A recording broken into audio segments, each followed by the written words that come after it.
Commission européenne est avec le Parlement et le Conseil l'une des principales institutions de l'Union.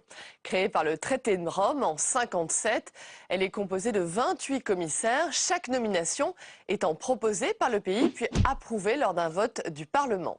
Son siège est à Bruxelles. C'est une très grosse administration qui emploie 32 000 personnes. Michel Barnier est le commissaire français. Il est chargé du marché intérieur et des services depuis février 2010. La Commission est l'organe exécutif de l'Union. Elle dispose du pouvoir d'initiative. Elle propose de nouvelles législations au Parlement européen et veille à ce que la législation de l'Union soit correctement appliquée par les États membres. Tout d'abord, elle est la gardienne des traités, de sorte qu'elle veille au respect du droit de l'Union et à ce titre, elle peut engager des poursuites à l'encontre des États, faire sanctionner des violations ou, le cas échéant, saisir la Cour de justice de l'Union européenne pour faire condamner les manquements au droit de l'Union européenne.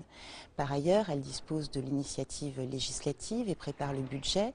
Elle est également une instance d'exécution, mais elle dispose aussi d'un pouvoir de décision propre, notamment en droit de la concurrence, mais plus généralement pour l'application du droit de l'Union. Et puis, en dehors de ce que l'on appelle la politique étrangère et de sécurité commune, elle assure la représentation extérieure de l'Union européenne. La Commission est responsable devant le Parlement européen qui peut la censurer, mais exclusivement sur sa gestion. Elle partage les pouvoirs exécutifs et législatifs avec le Conseil des ministres. Son mandat est de 5 ans. Le président a un rôle important puisque c'est lui qui va donner les orientations de la Commission en termes politiques, définir ses priorités. C'est aussi lui qui décide de l'organisation de la Commission, du collège, de la répartition des portefeuilles selon les priorités que lui s'est données.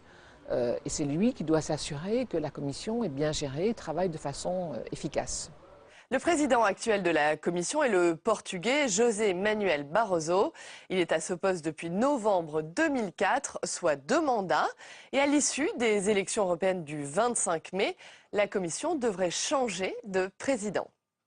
Le traité de Lisbonne prévoit que les États devront proposer un candidat aux fonctions de président de la Commission européenne en tenant compte des résultats des élections européennes, autrement dit de la future composition politique du Parlement européen.